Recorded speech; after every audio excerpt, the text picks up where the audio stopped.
tell me about the Green New Deal and why is it important that we make sure that it's not watered down before it gets through the House and the Senate and everything, and that we make sure that it has its integrity that it has right now? Well, the Green New Deal is providing what people need. We need an economic bill of rights, jobs, income, housing, health care, education, retirement. And then we need to transform the economy so we're not destroying the ecology. I mean, climate change is not just stronger storms and more heat waves. It means ecosystem collapse, food production collapse, mass environmental refugees, mass starvation. I mean, this is an existential threat. Yeah. Now, we've been campaigning in the Green Party since I ran for governor. I'm the original Green New Deal. I ran on it in 2010 against Governor Cuomo, and it was about coming out of the Great Recession then. So we emphasized the Economic Bill of Rights, but also the economic stimulus of investing in this new green economy. And we did that for 10 years. Our presidential candidate, Jill Stein, ran on in 2012 and 2016. I ran for governor in 2014, 2018 again. We got our ballot line in New York, and we've elected people locally. And then a week after the last governor's election, Alexandria Ocasio-Cortez goes to the Sunshine Movement to Pelosi's office, and it blows up. Now everybody's talking about the Green New Deal, and people love it. The polls showed like 80% of the people. The problem is when the Democrats take the brand, they drained a lot of the content. Really crucial things like we need a ban on fracking and new fossil fuel infrastructure. If we keep building that infrastructure to burn fossil fuels, you can build all the solar panels and wind generators you want. If you're still burning carbon, putting it in the atmosphere, and those investors expect 3 or 4 decades of returns, we're cooked. Yeah. So we need that ban. They took it out of the non-binding resolution before Congress. They say nothing about nuclear power, which is a very expensive way to, it's like, there's one guy, Amory Lovins, used to say, it's like cutting butter with a chainsaw. You're just boiling water. We know how to boil water for millennia, and you don't need nuclear reaction to do that, but you got hundreds of thousands of years of waste. It's very expensive. For the money we can build a new nuke, we can build a whole lot more energy production with solar and wind. So they don't say that. We said we need deep cuts in military spending and put those resources into building the Green New Deal. And they say nothing about the military budget, which is draining resources that we need to devote. During World War II, we put rent controls federally because we weren't going to build any new housing. Yeah. We're putting all our resources into building the arsenal of democracy. And the federal government took over or built a quarter of the manufacturing in the whole country so they could turn industry on a dime into that arsenal of democracy that beat the fascists. We need to do nothing less to defeat climate change, which means Exxon and the Koch brothers, we got to take them over. Yeah. They don't reinvest their profits from fossil fuels and renewables. They invested in more fossil fuels. We can't afford that. They've had their chance. They've blown it. Those should be publicly controlled. Same with the utilities, same with the railroads, because we got to build rails. So we call it an Eco-Socialist Green New Deal. We need to take control of key sectors that will be crucial to building out this Green New Deal, this clean economy. So that's the kind of things we're talking. And since everybody's talking about the Green New Deal now, the purpose of the Green Party in this campaign is to raise the standard.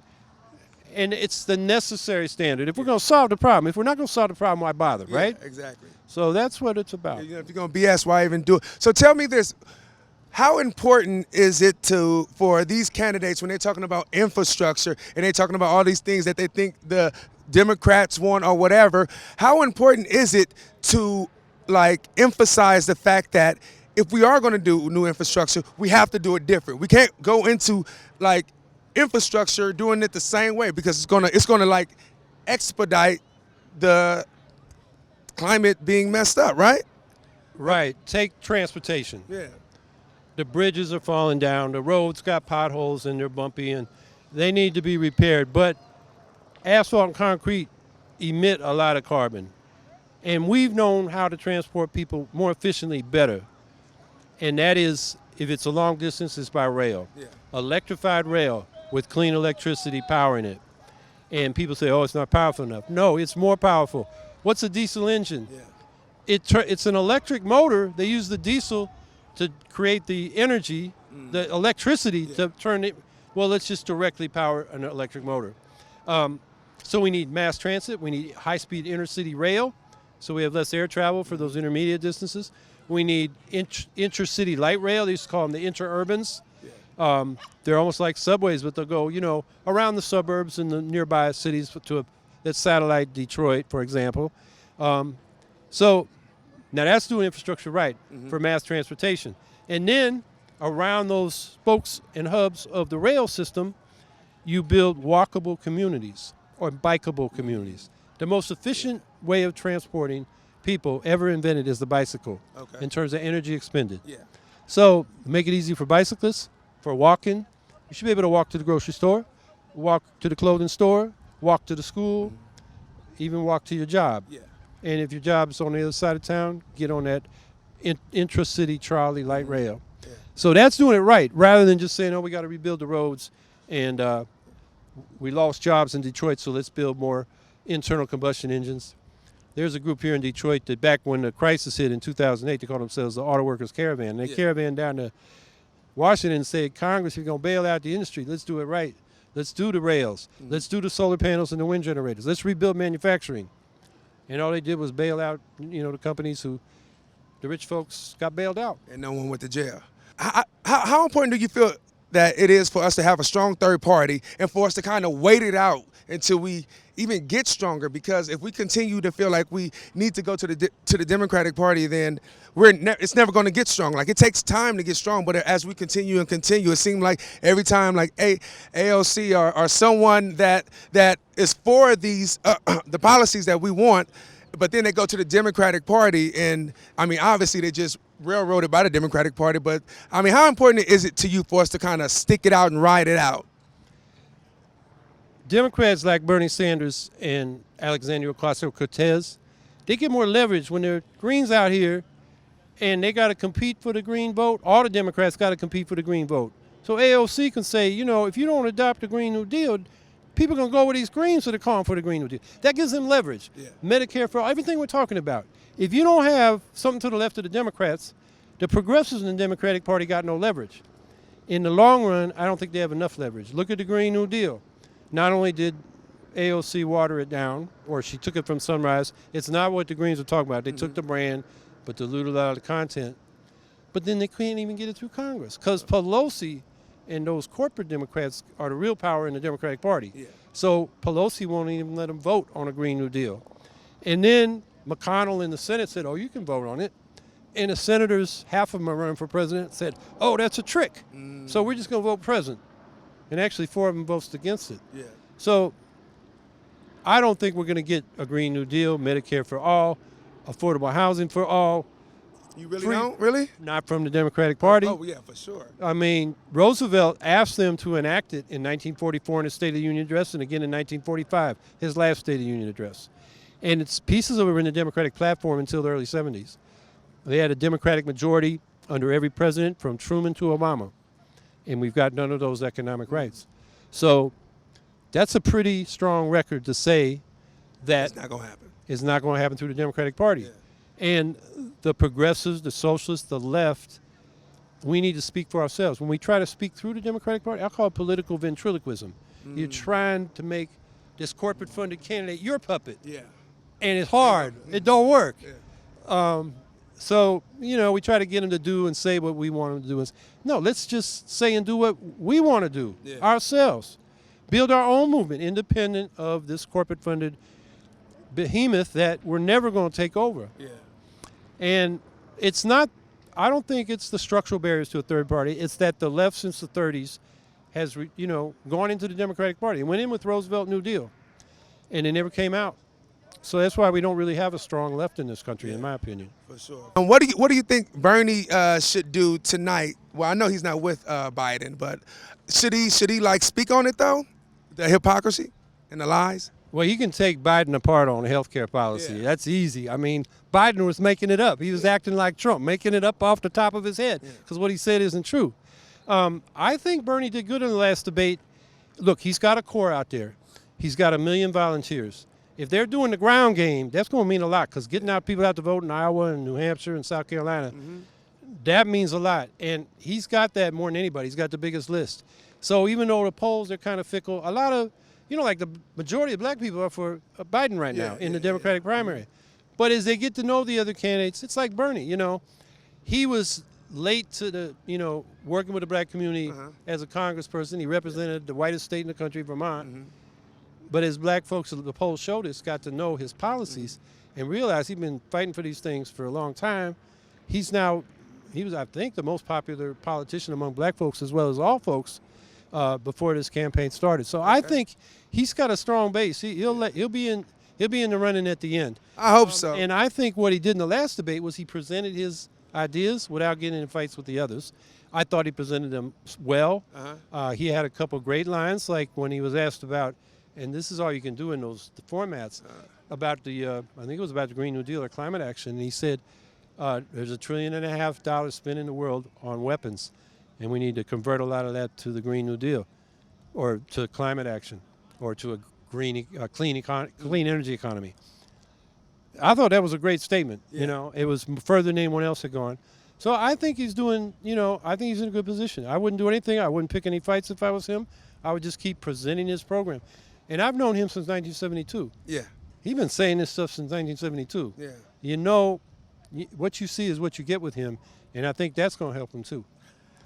I agree, but I'm thinking of 2016 and how he was just, we don't want to talk about these emails anymore. I think all those things, like, we emotional, especially Democrats. We kind of like go towards people that move us. We're kind of emotional, I feel like the majority of us. And I think he would have done a lot better if he would have just like put the lies in front of their face. I mean, Hillary told him, like, you don't think he should just put the lies in front of their face? I mean, they're lying. A lot of people don't do due diligence. They just like my aunt. My aunt, that's my mother, she raised me. She's Biden. Just because Biden was the vice president of Obama, and she's familiar with him, and she feels that he's connected more to black people. And they don't know, like, people don't know about what he said in 1974 about the integrating the buses, and that he actually drafted the crime bill. Like people still really don't know that don't follow politics. Like, you don't think that that's something that Well, people are emotional. So when you bring the bad message, the messenger gets some negative too. Bernie shouldn't be the messenger for that message. That message will get out there. And I agree with you. Bernie shouldn't have bailed out Hillary on the emails.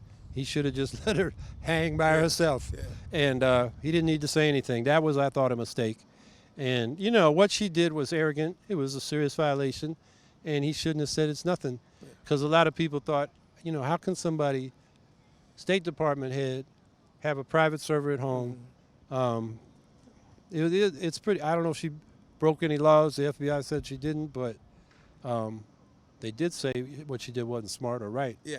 And everybody understood that. He didn't need to bail her out. So I agree with you on just be quiet. Yeah, but Bernie don't need to be the messenger on that. For sure. The reporters will get it out. And Bernie You just... think so? It seemed like the reporters are part of his administration right now. If you look at MSNBC, they seem like they're getting paid from Biden. It seems like they work for Biden. The way they talk about Bernie makes, like the lady said, Bernie makes my skin crawl, and the one guy on Morning Joe was like, I will vote for Trump another 4 years before I vote for Bernie. Donnie, I call him Donnie the dummy. Yeah. Donnie, he's that for Deutsch? Yeah. Yeah. Well, he's a conservative business guy from New York. Yeah.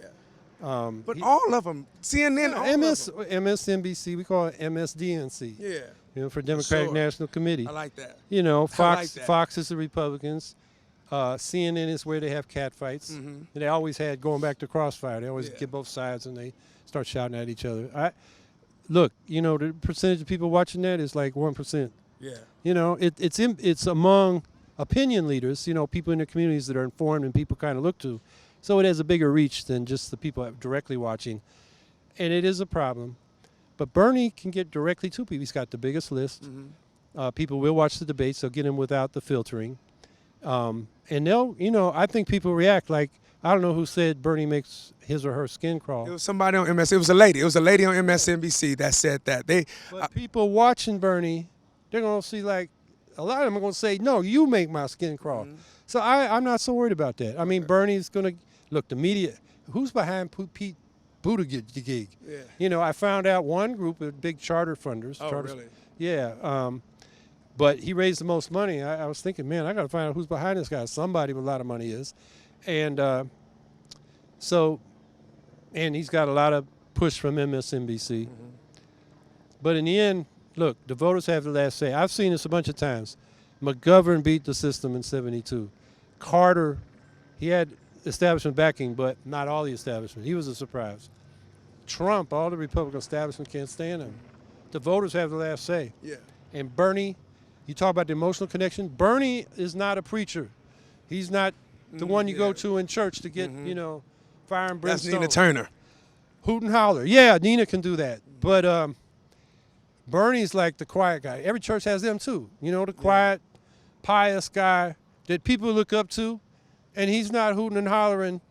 He's sitting there, even, the choir's going, and he maybe bob his head a little bit. He ain't jumping up and dancing. Yeah. But people feel him too. Mm-hmm. And I think people feel Bernie because Bernie is sincere, and he's got a 50-year record of presenting that. So, my problem with Bernie is he's in the wrong party, and he's calling what he's doing socialism when it's really old-fashioned liberalism. Mm-hmm. You tax the capitalists and have some social programs. Yeah. That's not viable. The billionaire class he's talking about, we need to expropriate them. In other words, that those big assets they own through their giant corporations need to be socially owned or cooperatively owned, so we all share in the wealth we create instead of having them grab a lot of the value we create with our work. Out front tonight, chaos at the White House. President Trump's deputy chief of staff, his communications director, is just because of their connection to President Trump. And I know you've been saying... We learned recently that Donald Trump threatened to sue his former schools if... Tired of hearing about Trump 24/7? Become a member at statuscoup.com for only $10 a month. Click the notification. With your help, we can start the media revolution. And before Bernie went on stage, I spoke with his supporters online here, and you really get that feeling from